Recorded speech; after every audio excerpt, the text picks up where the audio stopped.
Bueno, después de la entrevista con Leonardo Viotti, el intendente electo de Rafaela, todavía continuamos analizando lo que sucedió este fin de semana y quizás los días previos. Y esta vez tenemos invitado al piso a un reconocido periodista, un amigo, excelente periodista además, Ezequiel Barberis. Buenas noches. ¿Qué tal, Pedro? ¿Cómo estás? Buenas noches. Pero Gracias muy por bien. la invitación. Bueno, pero no. Gracias a vos por venir y por agregarnos valor en este programa, en este análisis que estamos haciendo todavía de los resultados de elecciones en la provincia de Santa Fe, muy nacionalizados a partir de la presencia de Patricia Bullrich, de Horacio Rodríguez Larreta, del interés de Juntos por el Cambio a nivel nacional de pararse, teniendo en cuenta su debilidad frente a Sergio Massa, frente a Milei, de pararse sobre el triunfo en Santa Fe para relanzar a Patricia Bullrich. Es que Santa Fe representa hoy por hoy un gran bastión en términos electorales y para el Frente Cambiemos es una victoria sumamente importante en virtud,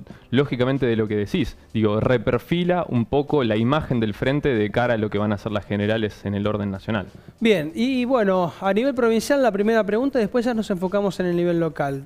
¿Cómo viste este triunfo de Puyaro? Ya estaba cantado a partir de las PASO, sí, pero después la figura de Omar Perotti, ¿cuál es tu análisis? El triunfo de Puyaro, tal como lo decís, es una noticia muy previsible en términos de lo que habían sido las PASO. Me parece que la tendencia era prácticamente irrevertible y de hecho uno también lo palpó en términos de campaña. Me parece que Lewandowski no ha hecho un esfuerzo grandilocuente como para dar vuelta a ese resultado. Ya me parece que el PJ inclusive empezó a enfocarse en otros sectores. Uno de ellos, por supuesto, era Perotti. Me parece que termina siendo la derrota más contundente y que mayor renombre ha traído en términos de noticia por lo que representa, porque es el actual gobernador, porque es quizás la gran figura del PJ y porque obviamente tenía la expectativa de convertirse en el candidato más votado, de revalidar ese título y de ser el abanderado del justicialismo en la provincia de Santa Fe. No lo consigue y me parece que de esta manera el mensaje de las urnas es cada vez más claro y más contundente. Y los interrogantes que se abren en torno al futuro político del todavía gobernador Perotti, ¿cómo quedará siendo diputado, un diputado más? Exacto, sí, pasa a un lugar de menor preponderancia, una figura que está habituada, lógicamente, a estar en los principales portales y ser una de las caras más visibles. Bueno, pasará a un lugar secundario, veremos cómo lo puede desarrollar y cómo lo puede gestionar. Ahora sí, Rafaela. Histórico. Bueno, histórico, ¿no? Así es, sí. 32 años de gobiernos del peronismo local, 3 intendencias de Omar Perotti, 2 de Ricardo Peirone, 3 de Luis Castellano. Se terminó. Lo que quizás para muchos era un sueño, una idealización, esto de destronar al justicialismo en una ciudad marcada justamente por ese signo político en términos de gobernación. Bueno, lo ha cristalizado Leonardo Viotti con una gran campaña, con una elección que termina siendo histórica no solamente por haber derrotado al PJ, sino también por el caudal de votos que ha cosechado.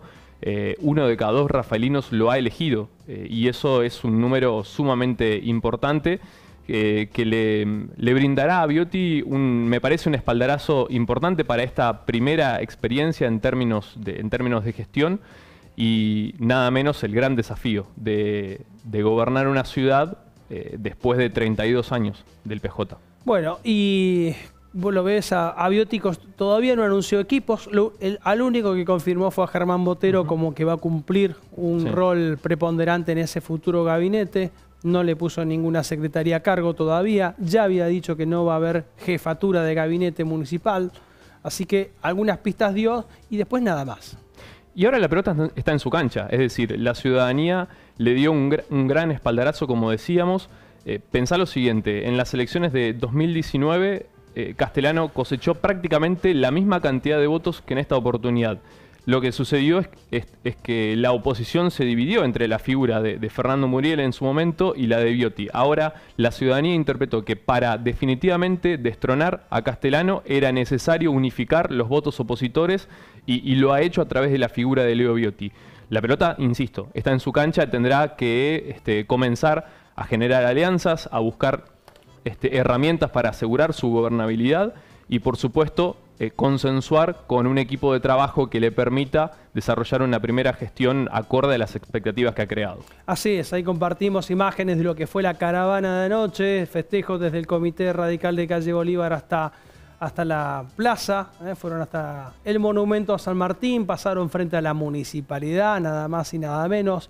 Ahí Viotti va a hacer el mismo camino que hizo en el 2011 Castellano, dejará el 6º piso para mudarse al 5º. Y qué momento para el radicalismo, un partido que ocupaba un lugar de muy poca preponderancia en el término electoral y también dentro de la opinión pública, y de golpe se encuentra gobernando la provincia de Santa Fe con la figura de Maximiliano Puyaro y gobernando la ciudad de Rafaela, insisto, después de 32 años del PJ en la figura de Leo Viotti. Nada, un momento histórico también para ese espacio político que venía de algunos años de derrotero bastante importante. Ahí está, Leo Viotti con Mariel, su pareja desde hace 2 años y medio, y con mucha gente que apareció para saludarlo, gente que militó, que estuvo. Fito Enrico es uno de los concejales que pasó hace un tiempo, pero fue a saludar también. La verdad que había como una demanda de mucha gente para que suceda esto, y decís vos bien, hubo una unión, se terminaron los tercios en Rafaela. ¿Te sorprendió la campaña de Bonino con Milei, digamos, emparejándose con la figura de Milei, que prácticamente no le redituó?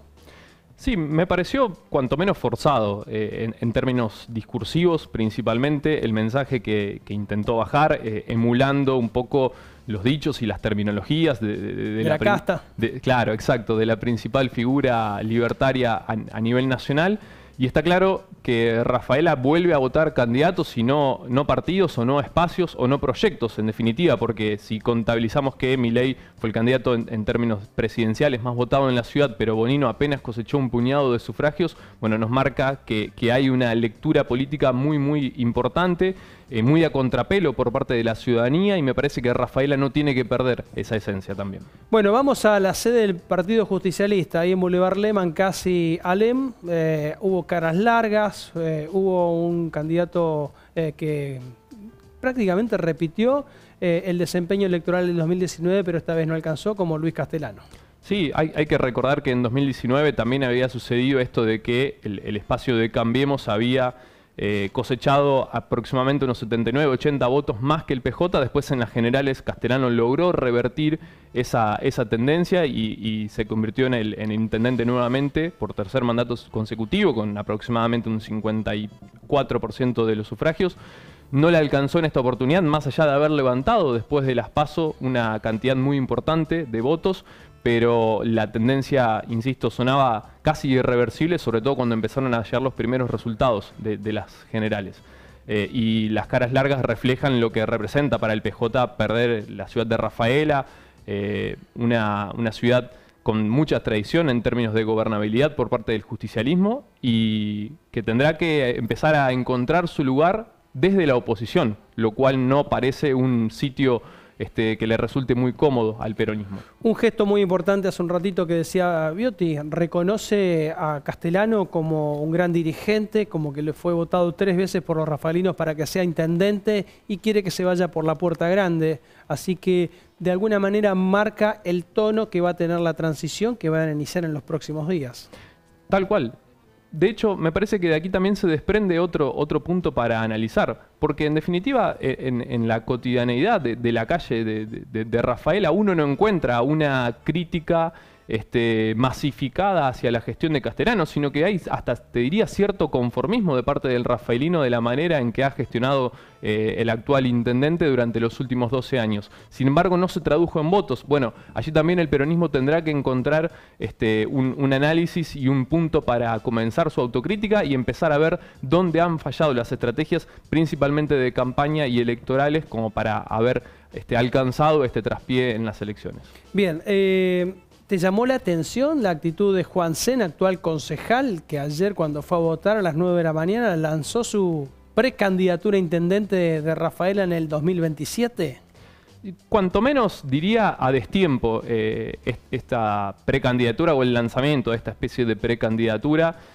sobre todo pensando en lo que representa la ciudadanía local. Me parece que no está bien visto esto de ya pensar en el poder a tan largo plazo, sino más bien de construir en cada momento y siendo un poco más oportunos. Y menos me pareció atractivo esto de revalidar esa precandidatura durante la conferencia de prensa, donde Luis Castellano estaba reconociendo la derrota, estaba felicitando a Leonardo Viotti como nuevo intendente electo y Juan Sen ya postulándose para 2027. Faltan más de 4 años, me parecía, cuanto menos, insisto, inoportuno. Tendrá que aprender el PJ de algunos golpes y de lo que representa esta derrota, como para hacer también un baño de humildad y pensar cuáles son los mensajes que baja la ciudadanía con esta elección.